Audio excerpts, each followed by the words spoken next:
Traders, how are you? With Marcello this week, war continues, markets are up, and Biden even confirmed that we're going to have food shortages soon. Food shortages, not food shortages. Let's get going.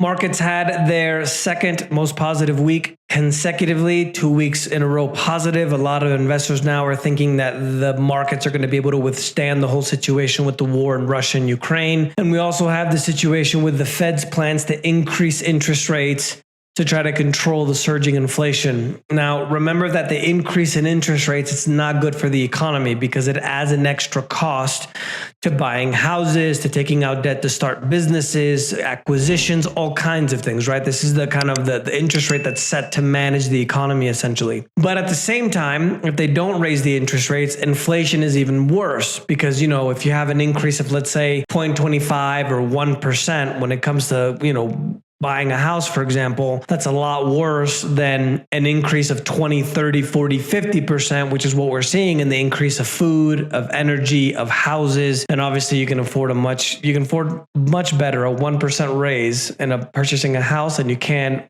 spending 50% more on what you spend for food every week, right? Overall markets for the week in the US and Canada, mostly positive. The overseas market news, the war is obviously continuing in Ukraine. That hasn't ended. There were continuing peace talks between Russia's Vladimir Putin and the president of Ukraine, Zelensky, over the weekend. He says that if they don't reach an agreement, that it could be the initiation of World War III. And Ukraine on Monday rejected an ultimatum to surrender the besieged port city of Mariupol to Russian forces. Overall, markets in Europe are mostly mixed, more negative than positive, but they were all mixed. And then Latin American markets were mostly higher, especially Argentina going up over 4%.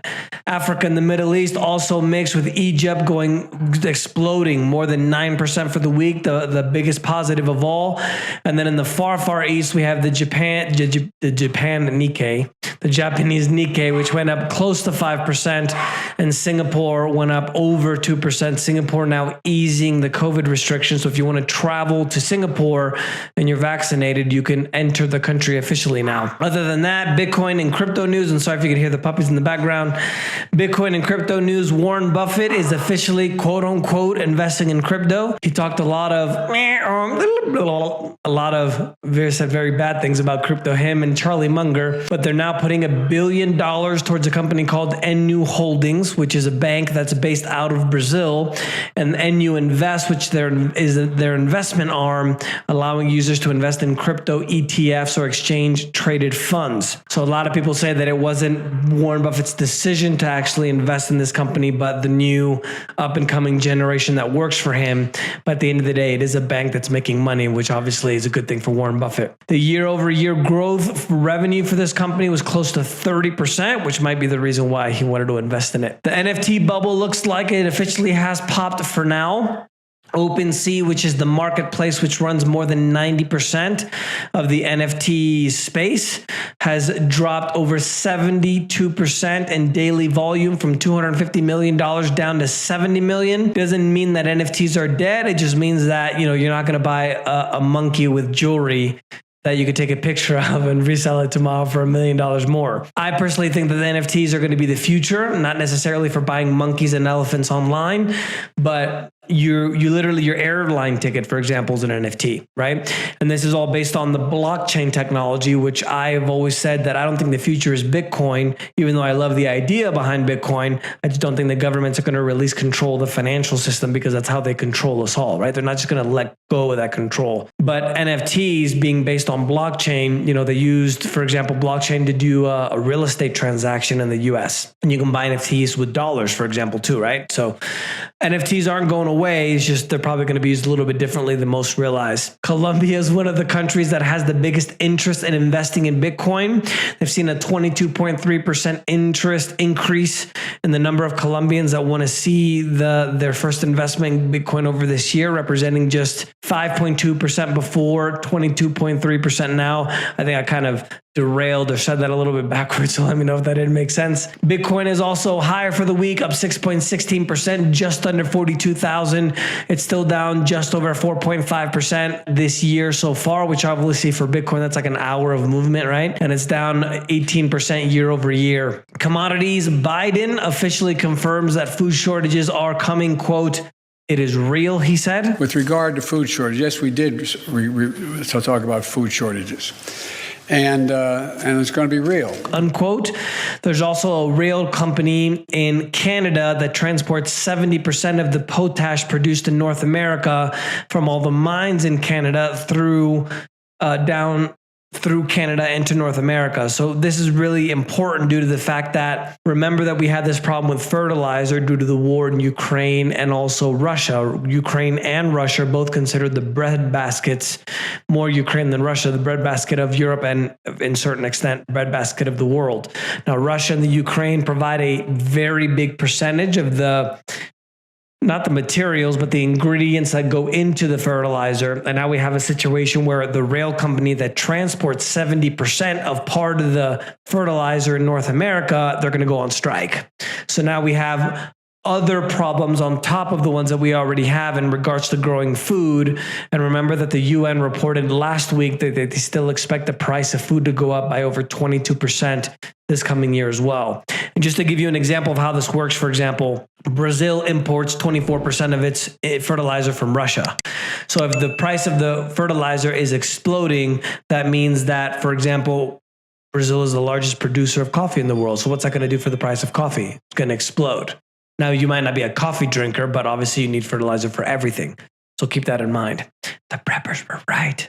Qatar's foreign minister is also stating that the conflict in Ukraine and overall geopolitical ramifications have left a lot of countries exploring new ways to price oil, bypassing the US dollar. If you don't understand why the United States is the preeminent world power in the world, it's because the United States made an agreement with Saudi Arabia, which is one of the biggest producers of oil in the world, to sell their oil only in dollars. So everybody in the world, no matter what, needs to buy dollars to buy their oil. This creates a huge demand for dollars, which is the reason why the US government, let's say, could get away with not running the budget the way they should. But now we have a situation where more and more countries are looking to bypass that, as it was reported last week that Saudi Arabia is looking to make the prices of their oil in yuan, which is the Chinese currency. So if this continues to happen with more and more countries, remember that China is the biggest importer of oil in the world. Just recently it was reported as well that India and Russia are looking for a direct payment system with each other, meaning that they want to buy, for example, oil in rubles or in rupee, which are their local currencies rather than dollars. This is going to create a huge glut of dollars in the world because people aren't going to need them anymore. And as most things, just simple economics, whenever the world is flush with dollars, meaning more supply, when there's a lot of something on the market, what happens to the value of that something? It collapses in price. And that's why 97% of the value of the dollar has been lost since 1900 or so. And if I'm not mistaken, since 2000, we've lost about, I think it was 60% of our purchasing power. And it's going to get even worse because now people are looking to bypass the dollar, right? So there's not going to be as much demand for the dollar, which means that the cost of everything for you and I that is in dollars, which is essentially the whole world, is going to skyrocket. Not bueno. The preppers were right. The EU is currently receiving 40% of its natural gas via Russian pipelines, several of which go through Ukraine. Germany, which is the largest economy in the European Union, fourth largest in the world, is urging companies to start preparing for rationing or natural gas shutdowns, as even diesel is becoming scarce. So now the third largest exporter in the world is probably going to have disruptions in their economy and their transportation due to the fact that we're having this situation with Ukraine. Not bueno. The preppers were right. The last straw for the USD, over 65% of processed neon gas used to power lasers to make semiconductors come from the Ukraine, and anywhere between 35 to 50%, depending on the material, of strategic metals like titanium and aluminum that are used in aircraft. For example, Boeing and Airbus come from Russia. And much of the grain that feeds places like the Middle East and Africa either come from Ukraine and Russia. So I don't think that the governments around the world are thinking this through very well, due to the fact that most of the stuff that we need comes from Russia and the Ukraine.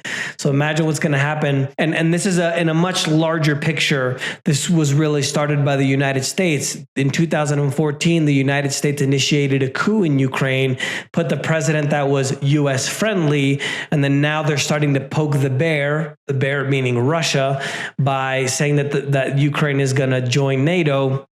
And really all they had to do was just leave Ukraine alone, right? That's all I had to do. So this is really a problem that was started by the US, which, who knows who's running the government that literally wants war, because I don't think Russia is the kind of country that we want to deal with, because they even have hypersonic missiles that we don't even have that type of technology yet to keep up with theirs. So it kind of makes you wonder about things, doesn't it? Crude prices settled up more than 7% on Monday after the EU disagreed whether to join the US in the Russian oil embargo, because obviously they're so reliant on Russian energy. We got to save the environment. Friday, Aramco facility in the Saudi city of Jeddah was exploded by a missile from the Iran-backed Houthi group that came from Yemen.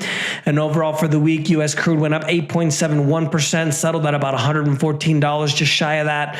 And international Brent, which is oil priced in the international price, which is called Brent, went up almost 12%, closed at just over $120. Year over year, both United States crude and international crude have gone up over 80% in the last year. Year over year, meaning March 2022 to March 2021. Precious metals are also higher this week. Gold went up 1.89% to $1,959, while silver went up 2.19% to $2,563. In financial and banking news, even the IMF, the International Monetary Fund, is warning countries may cut dollar reserves in response to the sanctions against Russia. A lot of countries now are saying, wait a minute, if US can do that to just countries they don't like what they're doing, maybe we shouldn't rely on them as much. And this is part of why I explained last week, where the US is literally pushing all of these countries to form an economic bloc that isn't reliant on the US anymore. For example, Russian banks, which 71% of the payment systems of Visa and MasterCard were dropped because they just stopped doing business in Russia. Well, now Russia's using the Union Pay system, which is based on China. So we're kind of creating a multipolar war. And I think this is really going to be the mistake of our generation. Because like I mentioned before, the reason why we have this debacle in Ukraine is because the US simply wanted to go in and start controlling things in Ukraine, which we shouldn't have done that. China's one-year loan prime rate was kept unchanged at 3.7% on Monday, even though investors and analysts were expecting it to increase, obviously because of the inflation. The average U.S. 30-year mortgage rate headed significantly higher on Friday. It's risen 24 basis points to 4.95%, and it's risen 164 basis points from a year ago. That puts it on par for the worst week since the 2013 taper tantrum. And obviously, remember that the majority of the economy in the US especially is consumer spending. So if rates rise, mortgages go up, there's less movement in the housing or construction industry, for example, which is 17.5% of the US economy. That's a significant hit to the economy. So as the interest rates continue to go up, that's extremely detrimental to the US economy and obviously the world economy as well. UK inflation was reported at 6.2% on February, the highest since 1992. The UK government is now giving stimulus checks essentially to be able to help people with their food and energy costs. Again, consumer prices, most industrialized nations in the world is based on consumer prices. Every country except a lot of the countries in Africa and a few of the countries in Asia, everyone else is basically reliant on consumer spending. So if you as a consumer, you're having to pay 2-3 times as much when you go to buy food at the store, you're having to buy 2-3 times as much in gas prices as well, and all of your check and your money is going in the increased cost of living, you don't have any extra money to spend for food for food obviously, but for everything else. And so that obviously affects the economy quite a bit, because even in the US, it's almost 70% consumer spending that what the economy is based on. German producer prices, record jump of 25.9%. Germany being the 4th largest economy in the world, the 3rd largest exporter in the world, as their energy prices have skyrocketed to 68% since February 2021. Energy is a big source of income for the federal government in Russia. 43% of their budget is based on the sale of fossil fuels. So remember, while they're placing sanctions on Russia, but we're still buying their oil, that means that we're really not making a dent on the financing of the war that they're doing in Ukraine. Just keep that in mind when they talk about sanctions, when at the end of the day, it's not really doing anything at all. Goldman Sachs is raising their treasury yield expectations as the Fed will continue to raise interest rates more rapidly due to inflation. This is again a significant danger to the economy, as the economy is continuing to get not slower, but as it's continuing to get weaker and it's not growing as fast, we're literally going to have a stagnant economy while inflation is through the roof, which has been one of the worst periods. If I'm not mistaken, the 70s or 80s was one of the worst periods in economic history because of the stagflation, meaning a stagnant economy and very high inflation. Political news. Thursday, former President Trump sued former president candidate Hillary Clinton and ex-British spy Christopher Steele. They're saying that those two, including 30 others, carried a plot to create a false narrative that Trump was colluding with Russian actors. In economic news, there's a forecast that was published by the S&P Global Market Intelligence that due to Western sanctions, the Russian economy was going to plummet 22% in 2022. They're also slashing the world economic growth forecast by almost 1% as well, because obviously if the prices of everything is going up, you're not going to have money to be able to spend on other things. Business activity in Germany is going to dip in March as well. This due to the situation with inflation, in addition to the war in Ukraine. A lot of analysts have actually stated that Europe was going to be one of the worst hit due to the effects of the war in Ukraine. Obviously, we now have that situation with diesel and gas shortages as well. And the U.S. pending sales, which measures the signed contracts on existing homes, went down 4.1% from February. Passing from January, meaning from January to February, it dropped that much. And sales overall were down 5.4% compared to February 2021. 4th straight month of declines in pending sales. And remember that housing market, construction, sales, everything is 17.5% of the economy. So if it's going down, let's say 5% a month, it's a big chunk of the economy again. Corporate news. Arms manufacturer and German automotive giant Rheinmetall surged over 9.38% to an all-time high as Germany continues to increase its defense spending. Good news on Tesla as their shares soared almost 8% on Tuesday when they opened their gigafactory in Berlin. I don't know if you guys have seen Elon Musk dance, but he definitely is not a good dancer. Thankfully, his talents went to his brain and not his dancing skills. They're officially opening in the Gigafactory in Berlin, and they want to sell 500,000 vehicles a year. Even ARK Invest, which is run by the influential Cathie Wood, expects Tesla shares to reach $3,000 by 2025. And Tencent, which is the Facebook of China, dropped 5.91% in Hong Kong on Wednesday after China has continued to add even more regulations. They, over the last year, have just literally passed more and more regulations without even notifying anybody. And a lot of people are wondering that if the Chinese government is more interested in power rather than profit due to the fact that they're literally single-handedly taking out their huge tech giants one by one. Berkshire Hathaway is buying an insurance company called Allegheny for $11.6 billion in cash. It's about 1.26 times the book value that they have there at Allegheny. And also on Friday, the U.S. stated in trade news that it's going to work with partners to be able to provide 15 billion cubic meters of liquefied natural gas to Europe to try to end the bloc's dependence on Russian energy exports, obviously due to the situation in Ukraine. So notice we can sanction them all we want, but we're still giving them money. Even the U.S. is paying Russia for their oil, which is just the biggest form of irony that I can think of. In investment news, Larry Fink, which is the CEO and chairman of the world's biggest asset manager, Blackrock, a firm sees over $10 trillion in management, is saying that the world order is being upended. The one that has been in place since the end of the Cold War in the 1990s. A lot of nations and governments are looking to, they said, essentially launch an economic war against Russia. And these also stated that they're going to remove a lot of the purchases of their Russian securities in addition to their index portfolios as well. There was a not huge, but there was a pretty significant airplane crash in a Boeing 737 in China.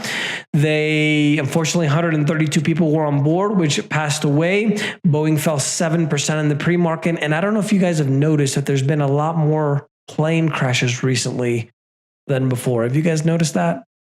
It seems like there's been more accidents than usual. Singapore officially to reopen borders and drop the outdoor mask mandate as long as you are vaccinated, fully vaccinated, and non-vaccinated children under 12 years old are going to be able to enter Singapore. It's an amazing place. Highly recommend you go in your lifetime. And international news, according to a local poll by the Research Institute, 90% of Ukrainians believe that they're going to win the war against Russia.